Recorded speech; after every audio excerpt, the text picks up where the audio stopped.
Hello, everybody. Hello. Can you hear me? Yeah. Well, I've been just sitting at the back for the last 20 minutes listening to Anton and being really quite intimidated by the quality of his memory.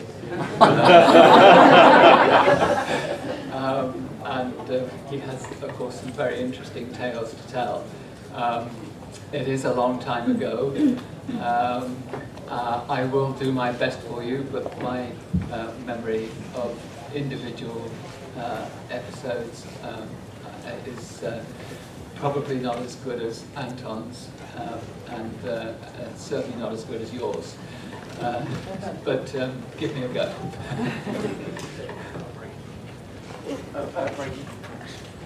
Let me just start by saying that I've been sitting at the back there and looking at this backdrop, wondering who's that person. And I'm looking at the title Breakaway, and I always get a bit emotional at this point because really, the person responsible for so much of this was actually George Bellac, George remained a really close friend of mine until the end of his life. But I was just having a conversation with people around the breakfast table this morning, and we were talking about the character of Victor Bergman that Barrymore's played so well, and so much of that character came out of George Bellac's mind, as indeed I think the tenor of the first series. Although George left the show before we even started to make what became Breakaway, his influence was very much there throughout the first series. So this to the memory of George Bellac.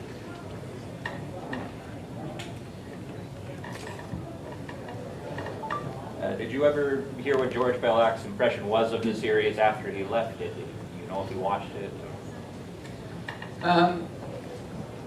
I think George was probably a pretty kind person.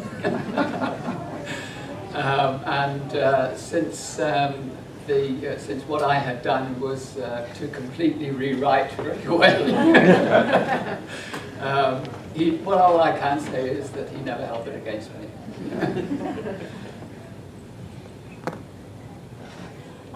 Was there any significance in the particular date of Breakaway, the 30th of September? Oh, you're going to ask me about Barbara's birthday. We've had some discussion about that. I mean,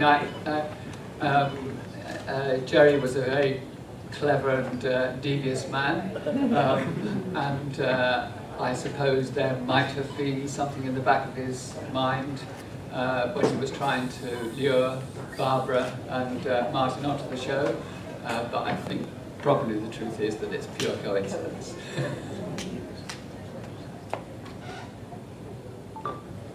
Last night I had a chance to rewatch Dragon's Domain. Yes. It's my favorite episode. Thank you. It's rather complex, the model work, flashbacks, things like that. I'm wondering if there was anything that you changed, major rewrites, to make it more easier to do on screen. That is the kind of question I'm going to have trouble with.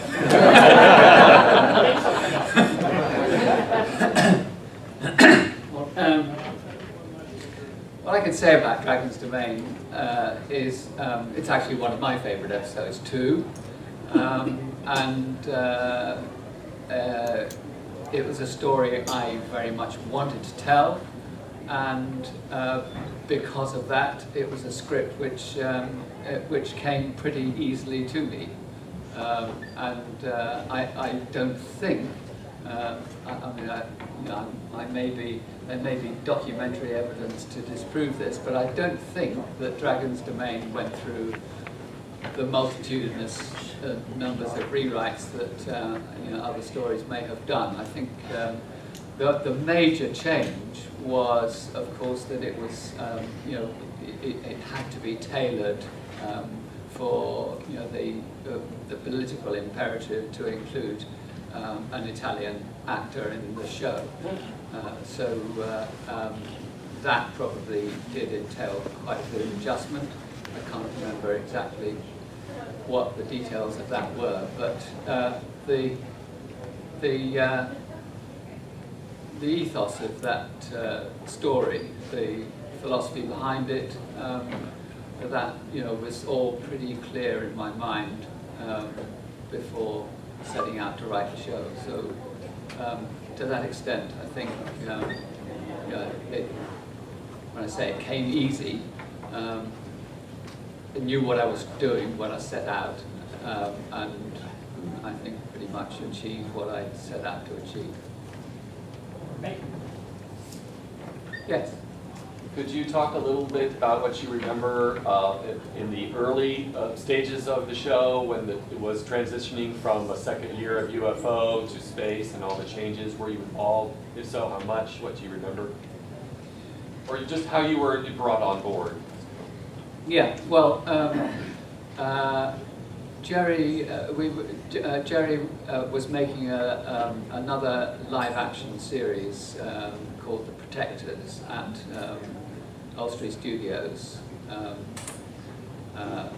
He made that show after the first series of UFO, and I was working on a terrible show in Elstree Studios at the time. I say a terrible show because it was really badly set up by a less than scrupulous producer, and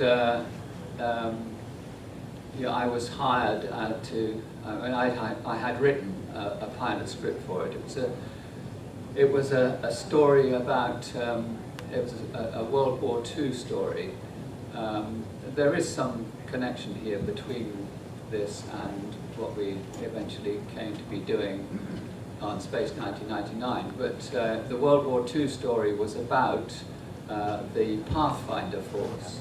The Pathfinder Force was an incredible group of young men who flew the aeroplanes over Germany and marked the targets for Bomber Command to follow. And of course they were first on the scene, and they were pretty much the first to be shot down. And nobody joined the Pathfinder Force with any real expectation of long life survival. And so the essence of the show was really to explore the way in which this group of young men in these extraordinary circumstances, how they adjusted to what they were doing, the relationships that they had between themselves, how they dealt with things like courage, fear, bravery, cowardice, whatever. That show, the producer then hired me about 4 weeks before the first day of shooting. And I had to get scripts together for it. And I did a kind of mass briefing of writers and ended up writing most of it myself. And I think the show, Jerry was watching the show at Elstree. Everybody at Elstree, I think, expected the show to fold for lack of scripts. I actually had a Volkswagen motor caravan at the time, which I parked on the lot, but I actually lived at the lot, writing stuff overnight. I think Jerry thought, you know, this guy's got some level of commitment.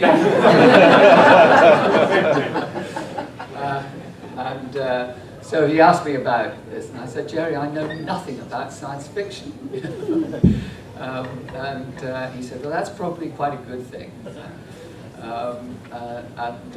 So I started to talk to Jerry and Sylvia, mostly at their house at White Plains in Gerrard's Cross, when it was going to be an extension of a new series of UFO. And so we did quite a bit of work on that, and then I think the truth is that Abe Mandel, who ran ITC, was very taken with the success that Star Trek was having, and so there came a point at which I think he said to Jerry, is there no way that we can set UFO in space? We started by giving UFO a base on the moon, and then, you know, once we got to the moon, then it was a short step to realizing that this was no longer UFO, but what we were talking about was a new series. Yes? So you were on the series script editor? Is that correct? Yes. Yes, okay. Can you describe what is that role, what it entails? Yes, I could.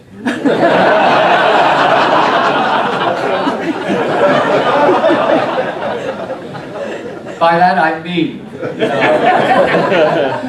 that for the numbers of times that people, in response to that question, oh, so you were the script editor, were you? So you dotted the I's and crossed the T's, did you? Yeah, I did. But it is actually the most misunderstood role in television and film. That's why I'm asking. Yeah. And actually, I've made it my business to try and remedy that. Long after I left Space 1999, I set up a little company called Script Works. And I designed a course for the training of script editors. I ran it for a couple of years for the BBC, and then they took it over. But in answer to your question, it is incredibly complicated. But first of all, as a script editor, you know, your job is really to find the stories, to find the writers. Sometimes the process would be driven by, I really want the show to do this story, and I've got a story in my mind, a broad outline of the story. Then who would be the most appropriate writer for that? And then approaching the writer, trying to interest the writer in that story, and you know, if the response initially is negative, then we move on and try to find somebody else, and so on. Alternatively, a writer would come and say, this is the story which I really want to write for the show, and so we would then work on ways of making sure that that story fitted in with the characters that were already established, their character arcs and so on. From that point onwards, it's a process of actually working with the writer. And the process that we go through, first of all, is the writing of a detailed treatment, which writers all absolutely hate doing, because they say, why don't we just write the script?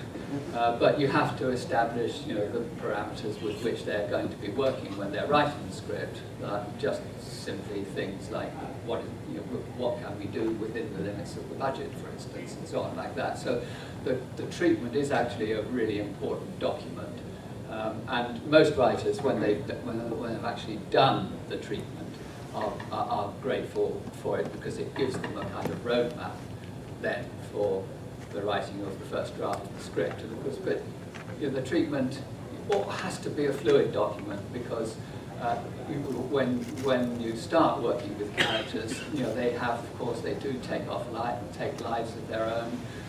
The story, and those changes can take the story into slightly different directions. You have to allow for that kind of latitude.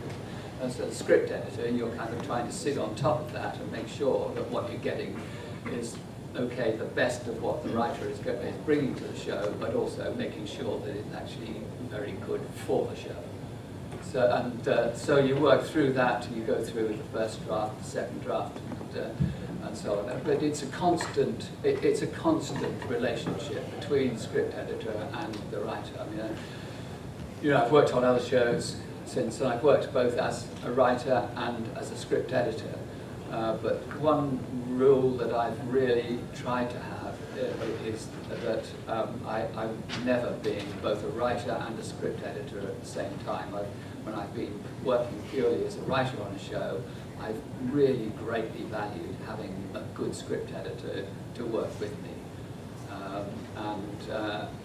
Although it does come down, and did come down, particularly on Space, often to the question of me actually having to rewrite work, that I was definitely rewriting that work as a script editor. Like you know probably the story of Black Sun, where David Weir did all of the groundwork for that really, I think, quite exceptional episode.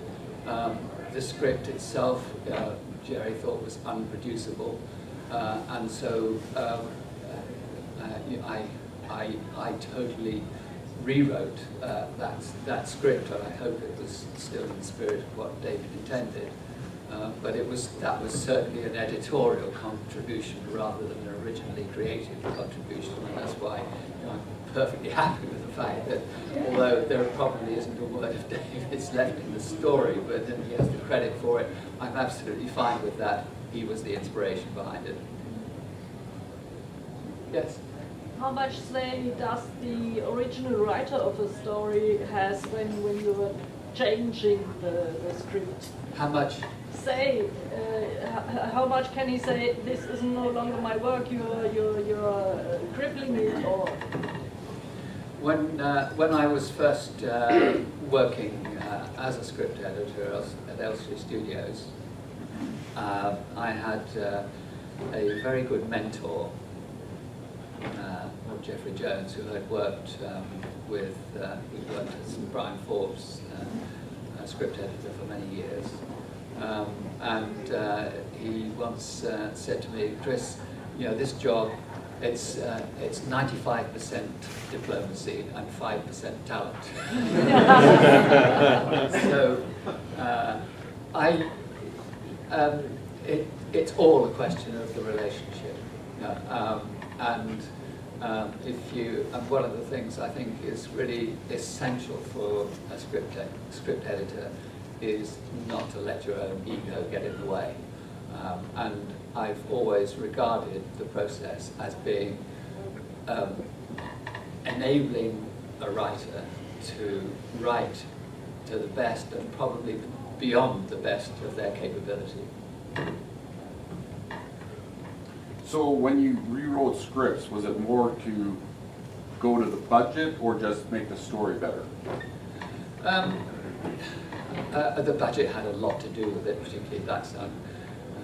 But a bit of both. If it was a question of changing, if I saw a reason to change the story, or change something which the original writer had done, I would certainly start off by trying to explaining the situation, trying to get them on side and let them do it. And I can't remember that I had any really profound disagreements about that process. I mean, there may have been resentments that I'm not aware of, but I don't think they surfaced too much in front of me while I was doing the job. So as a script writer, did you have often the actor coming and said, my character wouldn't say that? excuse me.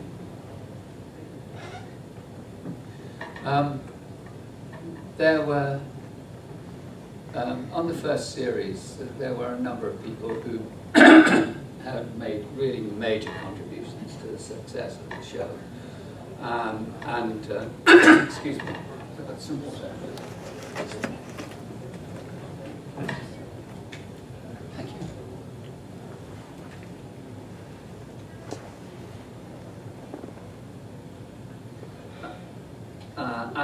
First and foremost amongst them were actually Martin and Barbara. Barbara still insists that I came onto the show straight out of school. It's not quite true. But when we were really setting the show up,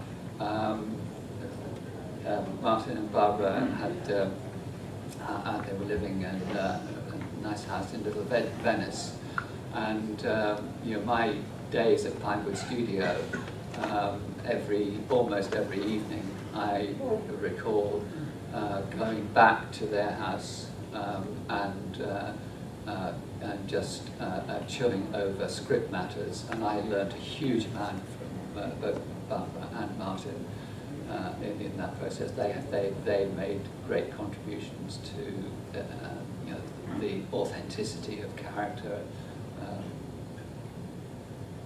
The whole show really had a big contribution to make. And as I was sitting in the back during Anton's questions and answers,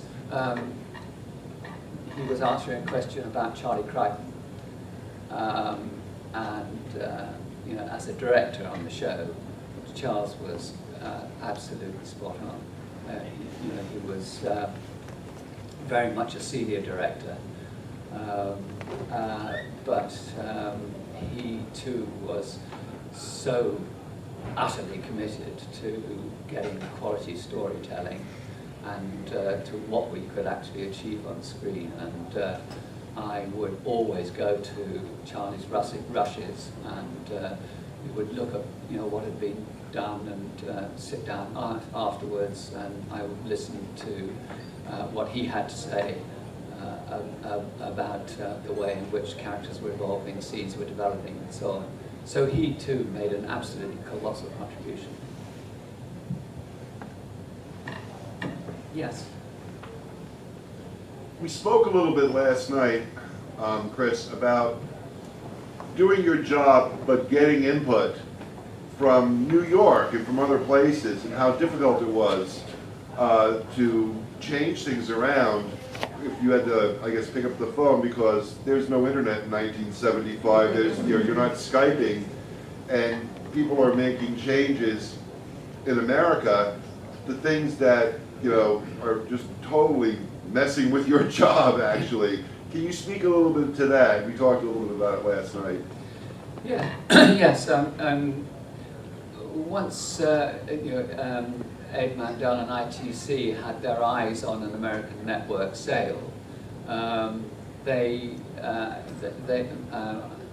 Mandel particularly then really wanted there to be some considerable American input, because apart from Martin and Barbara, of course, who were already there. And they wanted to have an American input into the writing of the scripts. And that was the point at which Jerry said to me, look, Chris, I've just got to go and find somebody to take over your job. He and Sylvia went off to LA, and I remember so clearly the telephone call that came when Jerry said, I think we found somebody, and what's more, I think you'll get on with him really well. And that was George Bellac. But part of that process involved me initially having to work with 2 or 3, American writers. I can't at the moment remember the names of any other than Art Wallace.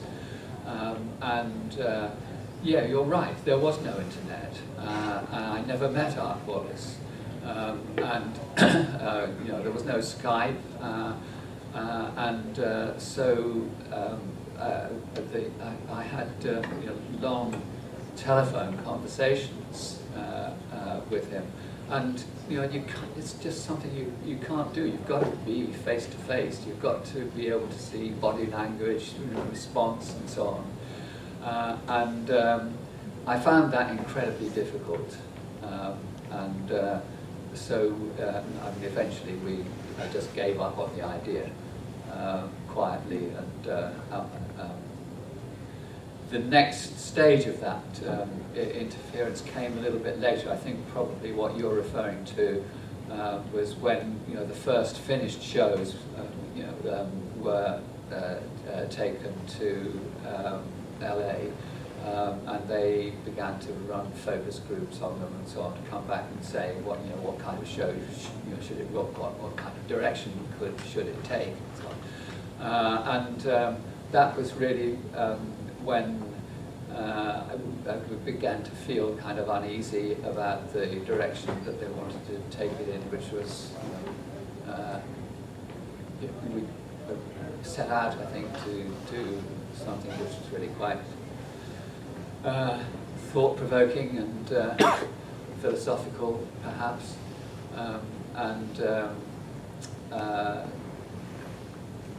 it was pretty difficult then to realise that we were actually being asked to work on a different show than the one that we'd originally conceived. But we had to do that. Do you find when networks start suggesting things, that's the end of the show? It's like, oh, you just ruined our show.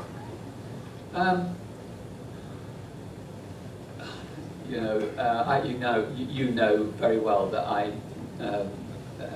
left the show just before the end of the first series, and I didn't have anything to do with the second series. And I guess that was a network decision.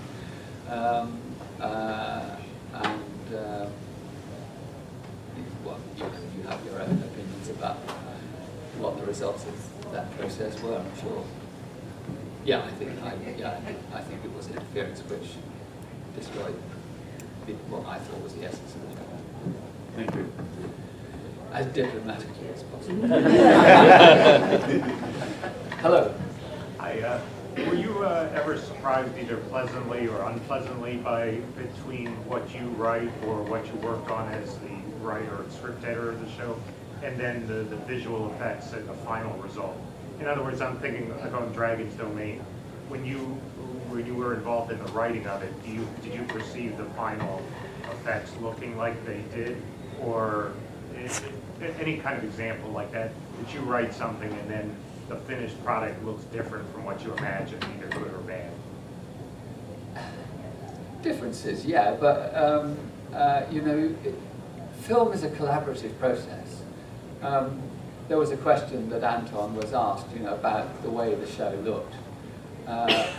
Keith Wilson, who designed the show, did an amazing job, and Brian Johnson with the effects. A lot in the end comes down. As a writer, the thing people always say about writing for radio, it's just great. There's no budgetary restraints. You can go anywhere, you can do everything. But of course, it's a visual medium, and in the end, it comes down to what you can actually do on the screen at the time for the money that you've got to do it with. And with Dragon's Domain, I thought they did an amazing job. Yeah, I can't say that it was precisely what was in my mind when I wrote it, but those stage directions. I mean, I think one of the things I say to writers when I'm working as a script editor is about the stage directions. The stage directions get taken absolutely literally by the crew. If you make a remark about a costume, that's what that'll be the starting point for the costume designer. If you make a a comment about a special effect, that will be the starting point. And if they can achieve it, they do. If they do, and often they come back with much better ideas than you had. And that's why it's such a great collaborative medium. So in saying, am I disappointed? I think mostly I'm in awe of what people manage to achieve. You know, I did another science fiction show that I wrote. Was the second series of the Tripods, which I know some of you have seen. Well, you know, that was, I think, the first show at the BBC where computer graphics were playing a part.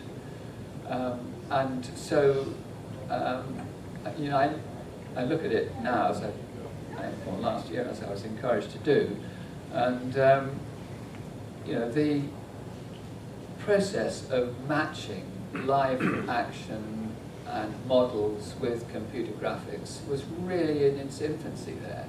And you know, I look at the Tripods now, and I can see the infancy at work. Yes, but I can't say that I was disappointed with the results, because I was actually amazed at what they did. So I mean, it's my daughter now runs an incredibly sophisticated special effects company, and they do utterly amazing things, which were way beyond anything that I could dream about when we were doing space. So it's an art form which has developed at such a colossal pace since the space 1999, and Anton was, you know, making the point of just, you know, how brilliant Brian Johnson and Keith Wilson were with achieving what they did achieve with what we had available at the time. With Dragons the Main, there seems to be hints of Forbidden Planet and Tempest coming into that, just little hints of it. But from your education and what you were interested in films and plays and things like that, what did you bring, which you were into before Space 1999? What did you bring? Do you think you brought elements into the program? It's quite difficult to know how much of that happens, but there's a man who I think is a professor at a German university at the moment, who is trying to organize an interview with me to discuss the influence of Homer's Odyssey on the first series of Space 1999. Yeah, I'll go and do that. The first question is, have you read it? Of course, yes. I mean, that is part of my classical education. All right. And were you a Shakespeare fan? Yes, of course. So and you know, Anton was you know, talking about, you know, Tamerlane and so on.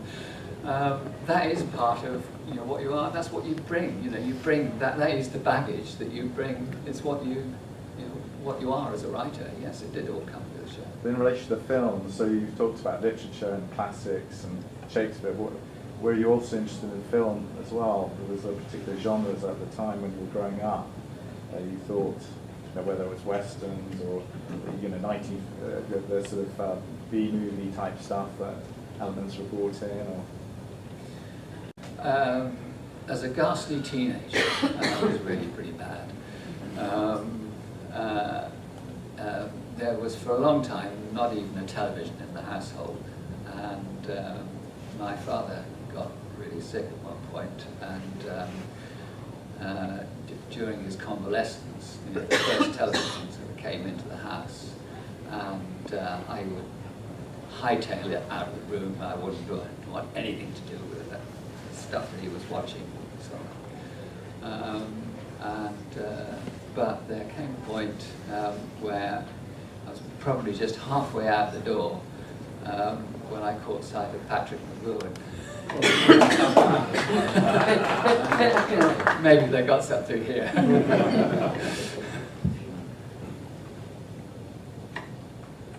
just imagine Space 1999 is produced today.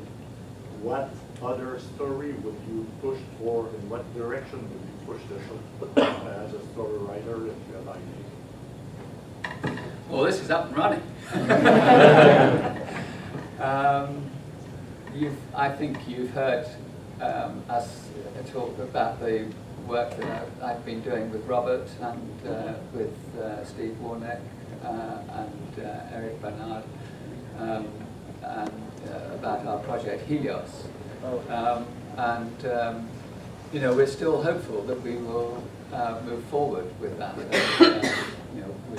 we've taken, I think, quite a good step this year. But Helios, we started, I think it started off with Robert and Steve and Eric saying, can we do a sequel series to Space 1999? And we did quite a bit of work along that before we realized that it was going nowhere because ITV had the rights and they weren't going to let us have the rights. So Helios is our response to that. That's our original series. So Helios, I think, there are elements in what we're attempting to do with Helios, which certainly draw on what I think we were trying to achieve in Space 1999. I don't want to talk too much about the show, but I think we have. It's partly set on Earth in a post-apocalyptic situation, and it's partly set in space with the first manned mission to one of Jupiter's moons, and what we find there on Callisto. And it is about an encounter with another species who's eons ago evolved in a different part of the galaxy on a somewhat similar planet to Earth, so they evolved in a somewhat similar way, but long since have they lost any corporeal form, and they are a virtual society. This will resonate with what we were trying to do in war games. The reason they're now interested in Blue Planet is that they have an atavistic desire to recover, to return to something of their corporeal form, their human state. They want to recover their lost mortality. And so they see the Blue Planet and they see the complete mess that humans are making of it. So they've come really to save the planet and to find a different kind of future for themselves. So I think you can see that there are strands in that process which have their origins in what we were doing in Space 1999. I don't know whether is that a good answer to your question? Yes. Yes. When Space 1999 was under development, you heard from Jerry Anderson, his take on development. Did anything about Martin Landau and his influence contributed to your work? Because Martin Landau was greatly influenced by Jules Verne's Off on a Clock. Well, I've talked already about the work that Martin did. Martin was, completely dedicated to the show, I did spend hours with both Martin and Barbara, discussing particular scripts and the series, the way, the direction of the series. So Martin and Barbara had a huge input into the way, well, of course, the way in which Cody developed as a character was Martin's prime concern, but his concern was for the whole show, and he had a lot of influence on that. Yes. Yeah. I'm curious, so you said when you first met Jerry Anderson that you didn't know anything about science fiction, and yet some of the those concept stories you were telling in the first season, like terraforming in The Last Sunset, which I thought was brilliant, you seem to land on all these fantastic concepts, and you said, I don't know anything about science fiction. Where did you find your inspiration for those stories? Because really, they're wonderful. The spread that you did over season 1, it was awesome. Yeah. Well, okay. Full confession. Yeah, I mean, I still think that the Asimov Foundation trilogy is one of the greatest works of literature, and I had read that, of course. But also, I had seen, when Jerry asked me to do the show, I had seen a play on the series that the BBC was running called Play for the Day, which Johnny Byrne had written. And that was there was a science fiction play. That was the reason why I got in touch with Johnny. I'd never met him before, met him and talked about this amazing opportunity that Jerry had given us. And would you like to come and join the team? Johnny was really my proper education, science fiction education. Yeah. Piggybacking on what he said, I picked up pretty quickly watching the show who the writers were and what I could kind of expect. I knew if I saw Johnny's name, it would be something metaphysical. I knew if I saw your name, it would be wild and over the top, and I loved it. I always knew when I saw that name, I had to expect something amazing and high concept and wonderful. Acid driven. So it was not true. It was very interesting to see your name over Dorzak in the second season. So I was wondering if you could comment on the writing process. Obviously, it was a different format. We couldn't do a big, 70s disaster movie with explosions and amazing stuff. But I was wondering if you could explain what it was like to do that story and how you did that one-off and what it was like to work with the new production team. I can do that very quickly. So I wrote the script for Dorzak, and I submitted it to Freddie Feinberger, and some considerable time later, Freddie sent me the production script through the post, and I looked at it, I saw my name on the cover, and that was the contribution. Who wrote it? Him? I have no idea. No idea.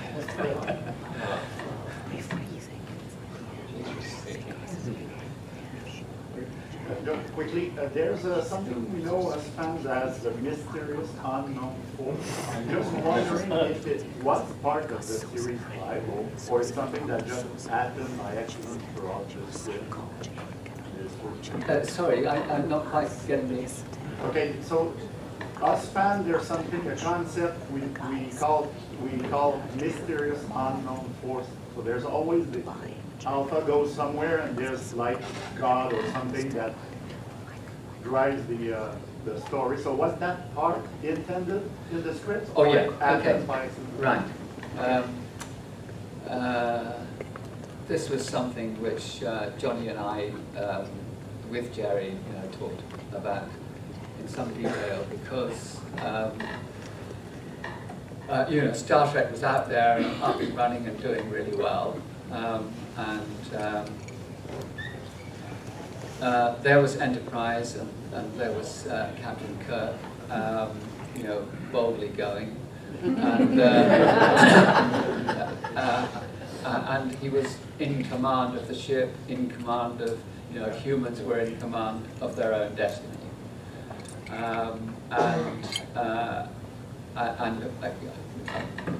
no denying that has resulted in some absolutely fabulous storytelling. I think what we were interested in, and this is kind of going back to what I was telling you about my first series, The Pathfinders. I think that in blasting the moon out of Earth's orbit, we don't have rocket motors, we don't have any real sense of being able to steer the moon in any kind of direction. What we were really interested in was a group of human beings who were much more vulnerable to the vicissitudes of what space had to put in front of them than were the people on the Enterprise. So we were interested in how human beings behaved in circumstances, where they were completely at the mercy of forces that were way beyond their control, how they would respond to them, how they would react, how that would test their humanity. Yes? Just sort of a follow-up question. Also, when you started working on the show, so 2001: A Space Odyssey obviously looks like it was a big influence. And when it came out, it was a very mysterious movie of like, what just happened here? Did you discuss that would be interesting to put into Space 1999 in the beginning? Like, we can make it not so clear, not so linear, not so clear cut. Or did you think maybe we do bring this air of mystery to it that we really don't know what happened here? Did you discuss that at the beginning? Certainly the show was a huge influence, of course. Much later, I read Arthur C. Clarke's book, and I've read how he worked with Stanley Kubrick, and I've read about his reactions, when Kubrick finally let him have a look at the first cut. But there's so little of my book. But he came to really acknowledge what Kubrick had done with it, and of course one of the things was that in the book, it does kind of close off a lot of things which Stanley Kubrick left wide open, and I really like that about the film. I really like about that. That's really what I look for in my best films. My favorite is that they leave the audience to do a lot of what they bring to it, and don't close things off. That's what I really loved about season 1, was you could think about it after you saw it, and you could discuss it, and maybe it was this, maybe it was that. I really liked that it wasn't finished, and you sort of, as you say, you fill in the gaps in your own way. I thought that was awesome. I don't know whether I've got anything to do with this, but your children. I've got 4 children. 3 of them are involved in one way or another in the media,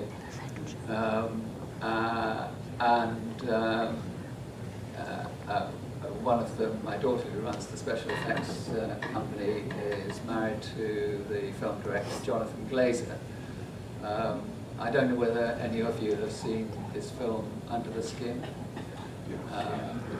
but I noticed on the aeroplane yesterday when I was reading the paper, there was a section about what are the 50 best films of the 21st century, and there was kind of one of those ranking things.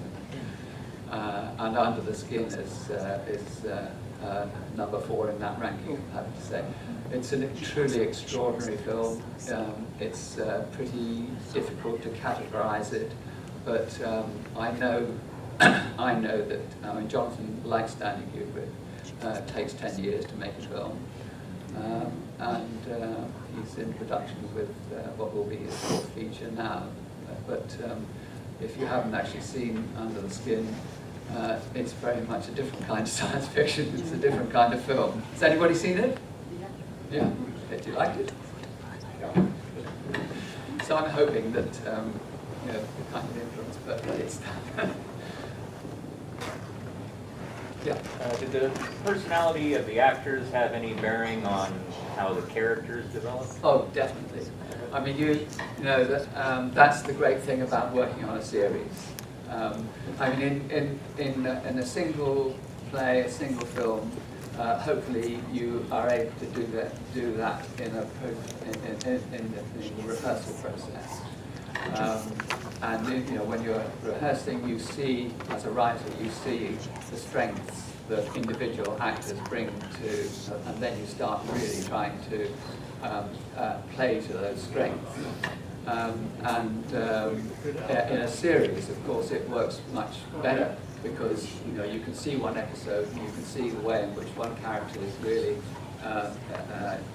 developing in a particular direction, and then you can help that along. It's really a valuable part of the process. Yeah. I think that's pretty much what I was trying to talk to you about when I talked about Martin Landau's influence on the show. Can you think of much in the way of specifics where secondary characters are concerned? Oh, yeah, you know, with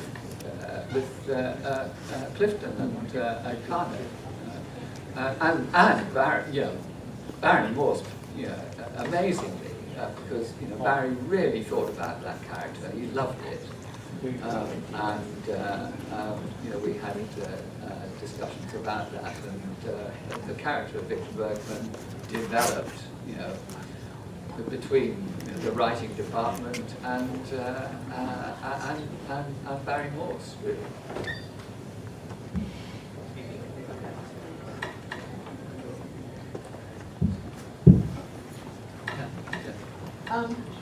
Going back to dates, Jenny asked about the September 13th. Yes. I was just curious, in Dragon's Domain, the ill-fated Ultra Probe is launched on June 6, 1996.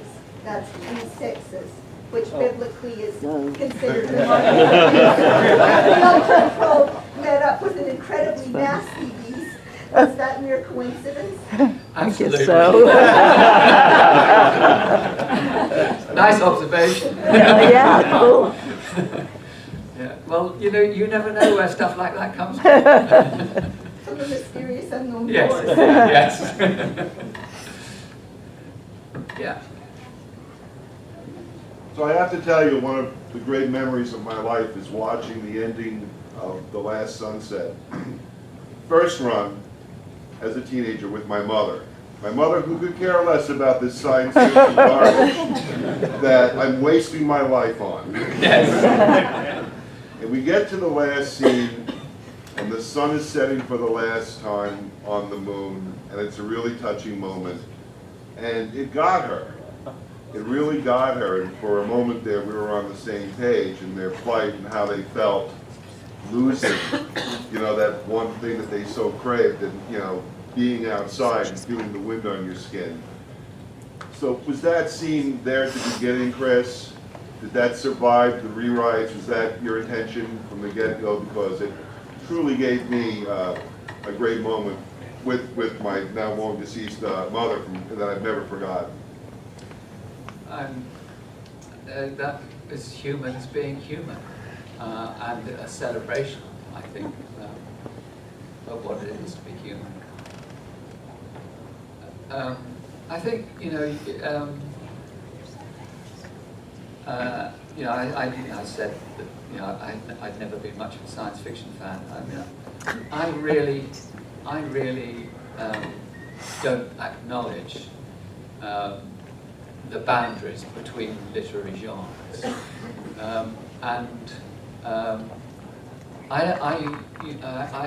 I don't think that I ever had any sense of working on Space 1999 that I was making a show for science fiction fans. I wanted it to resonate with people like your mum. It was a show, as I was concerned, for everyone.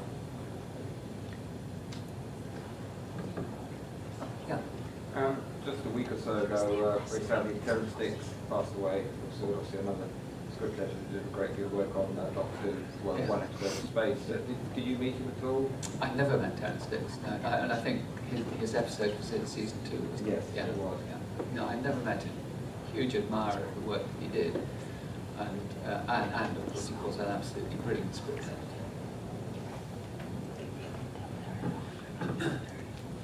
One question. Yeah. You talked about Clark. His book wasn't written out, wasn't filmed as he written it. How about the other way? The series episodes into the book form. How did you feel about that? Fleshing out ideas that were put into the scripts to finish them off. Well, you mean the books that have been done in yeah, in the novelizations of each episode. I didn't have anything to do with that process. Can't say I've actually read them either. Sorry. That's okay. But I did do quite a bit with Matteo Latosa. And yeah, the Powers Media book. I read some of those for him, and I think I wrote forward to one of them. But they were kind of imagining subsequent stories for the series. They weren't novelizing the work that we did. Yeah. I don't know if you watch much TV, but are you watching some go, oh, I'd like to work for this show or write this show? Very often. No. Yeah. And there is so much television now. It's difficult to know, and it's easy to let your life pass in front of the screen. But of course there are shows that you intensely admire. I started to watch one HBO series just a week or so ago, and I've seen the first one, maybe 2 episodes of it so far. It's a series called The Loudest Voice, and it's a biopic in its way. It's a 6-episode series about Roger Ailes and the development of Fox News and the way in which Fox News has impacted on American politics. I thought it was absolutely brilliant. I can't wait to watch the rest of it.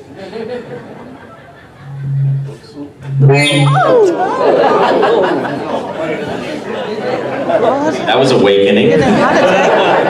Mysterious other forces. A mysterious unknown force. Okay, we just have time for one more question. Yes. You mentioned that Doors Act was completely changed. Do you recall any of the original elements in your script? Nothing that would be useful. By way of an answer to your question, I'm sorry. Okay, thank you, Christopher.